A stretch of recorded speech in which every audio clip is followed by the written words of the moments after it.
نحمدہ ونصلی ونسلم علی رسولہ الکریم اما بعد فاعوذ باللہ من الشیطان الرجیم بسم اللہ الرحمن الرحیم والذی جاء بالصدق وصدق بہ اولئک هم المتقون صدق اللہ العظیم والصلاة والسلام علی سید الانبیاء والمرسلین وعلی آلہ واصحابہ اجمعین۔ معزز سامعین و حاضرین، السلام علیکم ورحمۃ اللہ وبرکاتہ۔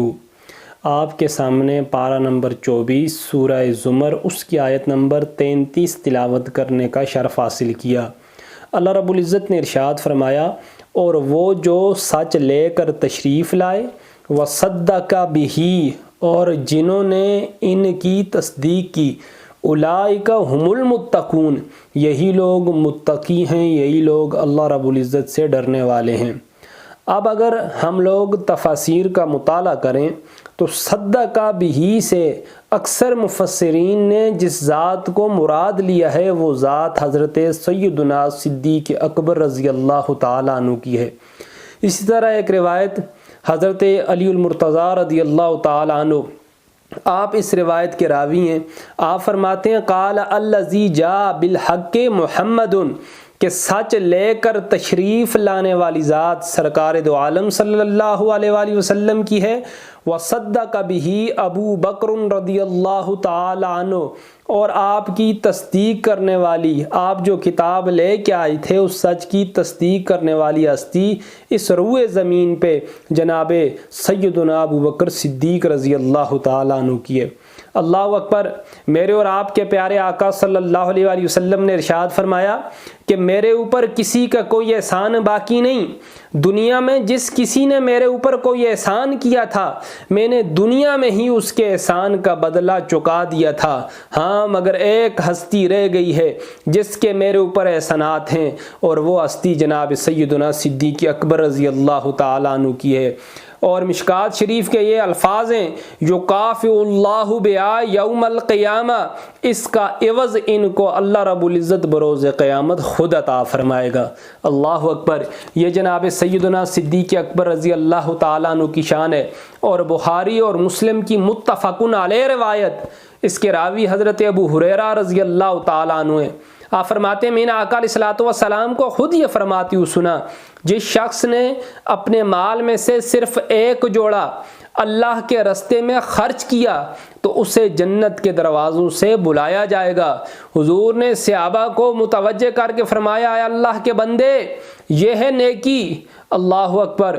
حضور نے فرمایا، جو نمازیوں میں سے ہوگا، جو نمازیوں میں سے ہوگا، اسے باب الصلاۃ، نماز والے دروازے سے بلایا جائے گا۔ جو اہل جہاد میں سے ہوگا، اسے جہاد کے دروازے سے بلایا جائے گا۔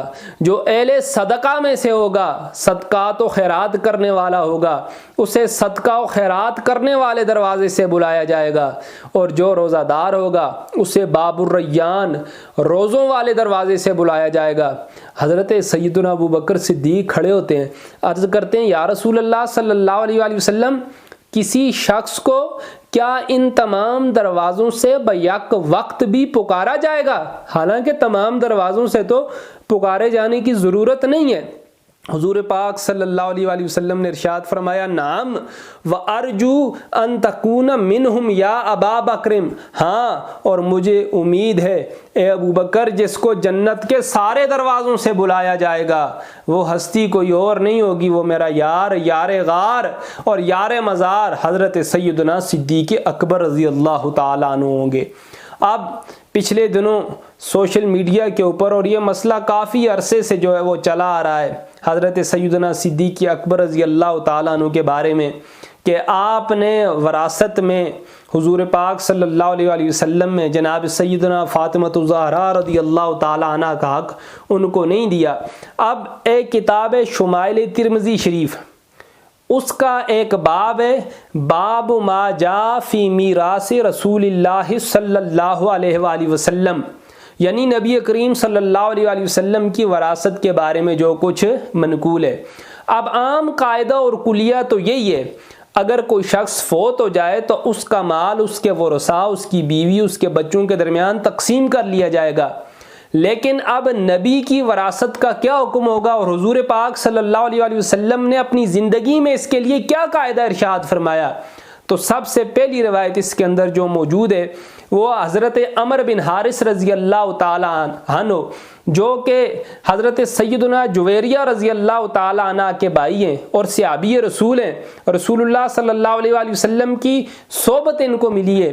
آپ کیا فرماتے ہیں؟ فرماتے ہیں ما ترک رسول اللہ صلی اللہ علیہ وسلم الا صلاحہ وبغلتہ وارضا جعلہا صدقہ۔ جب حضور پاک صلی اللہ علیہ وسلم نے اس دار فانی سے کوچ فرمایا، وصال فرمایا، تو اس وقت حضور کے پاس کیا تھے؟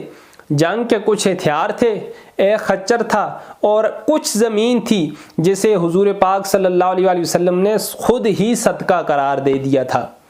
اب وہ والی روایت حضرت ابو ہریرہ رضی اللہ تعالیٰ عنہ آپ بیان فرماتے ہیں کہ حضور پاک صلی اللہ علیہ وسلم کا وصال ہو گیا تھا، صحابہ نے جناب سیدنا صدیق اکبر رضی اللہ تعالیٰ عنہ کو خلیفہ مقرر کر دیا تھا۔ اب بی بی فاطمہ الزہرا رضی اللہ تعالیٰ عنہ آپ جناب سیدنا صدیق اکبر رضی اللہ تعالیٰ عنہ کی بارگاہ میں آئیں، آپ سے مسئلہ پوچھا، آپ سے سوال کیا، فقالت من تارثک، اے ابو بکر آپ کے بعد، آپ کے مر جانے کے بعد، فوت ہو جانے کے بعد آپ کا وارث کون ہوگا؟ تو جناب سیدنا صدیق اکبر نے ارشاد فرمایا فقال اہلی و ولدی، میں فوت ہو جاؤں تو میرے وارث میرے بیوی اور بچے ہوں گے۔ تو سیدہ کائنات نے دوسرا سوال پوچھا، فقالت مالی لا ارث ابی، تو پھر میں اپنے والد محترم کی وراثت کی وارث کیوں کر نہیں ہوں گی؟ اللہ اکبر۔ جناب سیدنا صدیق اکبر نے مسئلہ حل فرما دیا، قاعدہ اور کلیہ بیان فرما دیا۔ آپ نے فرمایا میں نے خود آقا علیہ الصلوۃ والسلام کو یہ ارشاد فرماتے ہوئے سنا، حضور نے کیا فرمایا؟ ہمارا کوئی وارث نہیں ہوتا۔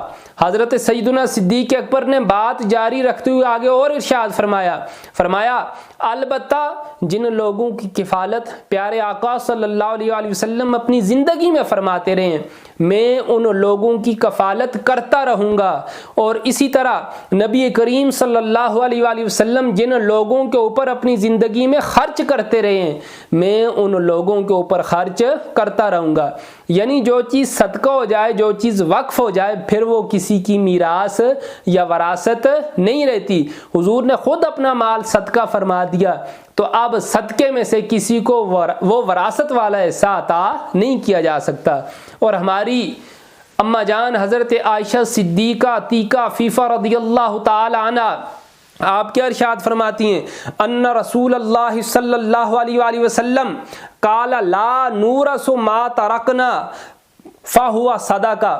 حضور نے فرمایا کہ ہمارا کوئی وارث نہیں ہوتا، ہم جو کچھ چھوڑ جائیں وہ صدقہ ہوتا ہے، وہ کسی کی وراثت نہیں ہے کہ وہ آپس میں تقسیم کر لیں۔ اور اسی طرح حضرت ابو ہریرہ رضی اللہ تعالیٰ عنہ آپ نے حضور پاک صلی اللہ علیہ وسلم کا یہ فرمان نقل کیا۔ آپ فرماتے ہیں قال لا یقسم ورثتی دینارا ولا درہما ما ترکت بعد نفقۃ نسائی و معینۃ عاملی فہو صدقہ۔ حضور نے فرمایا میرے وارث دینار یا درہم تقسیم نہیں کر سکتے، ہاں میری بیویوں کے خرچ اور سرکاری اہلکاروں کے معاوضے کے بعد جو کچھ میں چھوڑ کے جاؤں گا وہ سارے کا سارا مال رائے خدا میں صدقہ ہے۔ اب حضور کے ان فرمودات کو جو حضور پاک صلی اللہ علیہ وسلم نے ارشاد فرمائے، تو یہ سارا مسئلہ حل ہو گیا کہ عام لوگوں جب وہ فوت ہو جائیں تو ان کا مال ان کے ورثاء کے اندر تقسیم ہو جائے گا، لیکن جب نبی اس دار فانی سے کوچ فرما جائیں گے تو ان کا جتنا بھی مال ہوگا وہ صدقہ ہو جائے گا۔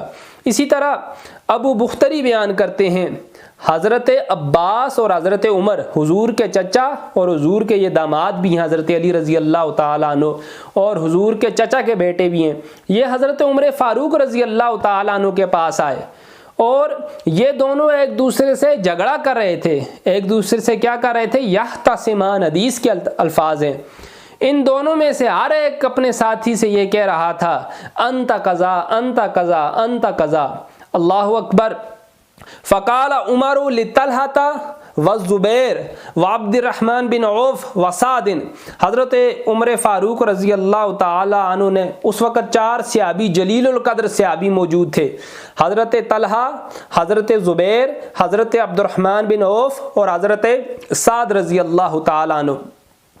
آپ نے فرمایا کہ میں آپ لوگوں کو اللہ کے نام کی قسم دے کے پوچھتا ہوں، آپ یہ تو بتائیں کیا آپ نے نبی کریم صلی اللہ علیہ وآلہ وسلم کے منہ مبارک سے آپ کا یہ ارشاد نہیں سنا کہ حضور نے فرمایا کہ نبی کا ہر مال صدقہ ہوتا ہے ما سوا اس کے کہ وہ کسی کو کچھ کھلا دے۔ حضور نے فرمایا ہمارا کوئی وارث نہیں ہوتا۔ تو ان 4 جلیل القدر صحابہ نے ارشاد فرمایا اے عمر بے شک ہم نے آقا علیہ الصلوۃ والسلام کو یہ فرماتے ہوئے سنا ہے۔ تو جناب سیدنا صدیق اکبر جب خلیفہ بنے تو آپ نے یہ جو فیصلہ کیا تھا یہ بالکل میرٹ کے اوپر کیا تھا۔ حضرت بی بی فاطمہ الزہرا سے آپ نے فرمایا تھا شاید آپ کے علم میں یہ بات نہ ہو لیکن آقا علیہ الصلوۃ والسلام نے یہی ارشاد فرمایا ہے کہ ہمارا کوئی وارث نہیں ہوتا، نبی جو کچھ چھوڑ کے مر جائے یا اس دار فانی سے وہ اگلے جہاں کی طرف کوچ کر جائیں تو وہ سارے کا سارا مال رائے خدا میں صدقہ ہوتا ہے، وہ ان کے ورثاء کے درمیان تقسیم نہیں ہوتا۔ تو اللہ کی بارگاہ میں دعا ہے اللہ ہمیں مسئلہ سمجھنے کی اور اس کے اوپر عمل کرنے کی توفیق عطا فرمائے۔ وما علینا الا البلاغ المبین۔